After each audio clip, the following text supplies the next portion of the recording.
In this film, we're going to look at empirical formula. So an empirical formula is the lowest whole number ratio of atoms in a compound, as opposed to a molecular formula, which actually tells us the true number of atoms of each element that are in the formula of a compound. So for example, if we have a molecule of benzene, so benzene is an organic compound, which is why it has a little bit of a weird name. We haven't really learned how to name those.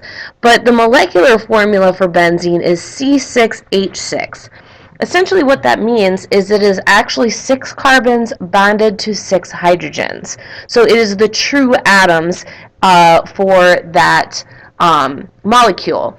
Now, if you look though, all of these, each of these is divisible by 6. So if we were going to write the empirical formula, or the lowest whole number ratio, we would divide by 6, and we would say that the empirical formula then is CH, 1 carbon per every 1 hydrogen.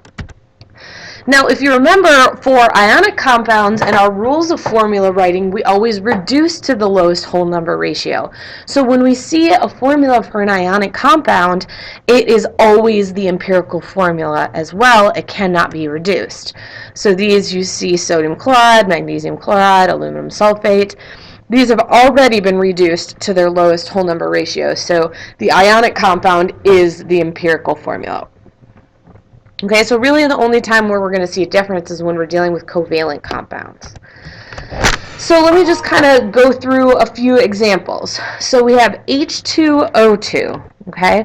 So if I was going to write the empirical formula for this molecular formula, you can see they're each divisible by 2, so the lowest whole number ratio would be HO, or 1 hydrogen to 1 oxygen.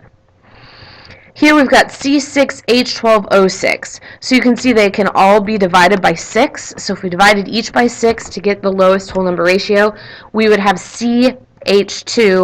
So 1 carbon for every 2 hydrogens for every 1 oxygen. Here we see C2H4O2. In this case, notice you can divide by 2. And so, again, we have an empirical formula of CH2O.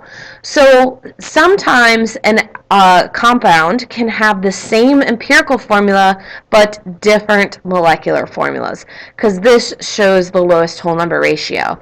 And I'm actually going to do an example on how we can go from an empirical formula to figure out what the actual molecular formula is. That'll be on the next slide. Now, if you notice here, we've got CH3O. That's already in its lowest whole number ratio, so the empirical formula is the same as the molecular formula. So sometimes empirical formula can be the same as molecular formula for covalent compounds as well as ionic compounds. So let's go back to looking at this idea where we have two that have the same empirical formula, but they actually have two very different things with different molecular formulas. So let's say we have a compound with the empirical formula CH2O, just like we saw in the last slide, and it has a molar mass of 180 grams per mole. What is the molecular formula? So we can actually use this empirical formula and the molar mass to figure out what it actually is. So first what we're going to do is we're going to figure out what the mass of the empirical formula is. So I've got 1 carbon, which is 12. I've got 2 hydrogens, that makes 14, and an oxygen, that makes 30. So the mass of the empirical formula is 30 grams per mole. Then I'm going to take the molar mass and divide it by this number. So the molar mass of the actual compound is 180. So if we take 180 divided by 30, we notice that the actual molecular formula is 6 times the size of the empirical formula. So in order to make it 6 times bigger but maintain the same ratio, we're going to go ahead and multiply all the subscripts by 6. So we would multiply 1 by 6, 2 by 6, and 1 by 6. And so I essentially get that the compound is C6H12O6. So that gives you the molecular formula based on the empirical formula and the molar mass.